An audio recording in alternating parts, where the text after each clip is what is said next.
গতকালকে যে হত্যাকাণ্ড ঘটলো, আমি এর আগের কিছু বিষয় তুলে ধরতে চাই। আপনারা জানেন বিশ্বজিৎ হত্যাকাণ্ড, হ্যাঁ, সেই হত্যাকাণ্ড মানে যে বিচারের নামে প্রহসন হয়েছিল, আমি যতখানি জানি যে ছেলেপেলেগুলা বিভিন্নভাবে বের হয়ে গেছে, যদিও তারা ফাঁসির আসামি ছিল। আমি জানি না এটা কোন ধরনের বিচারের দৃষ্টান্ত। তারপরে আমরা আবরার ফাহাদের ঘটনা দেখছি। আমি আবরার ফাহাদকে বাংলাদেশের সার্বভৌমত্বের প্রতীক মনে করি।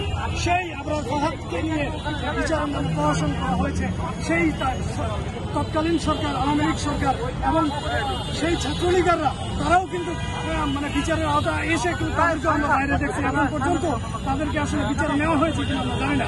গতকালকে তোফাজ্জলকে যেভাবে নির্মমভাবে হত্যা করা হলো, আমরা নিজেরাই সন্দেহান যে আসলেই এদের কিছু বিচার করা হবে কিনা।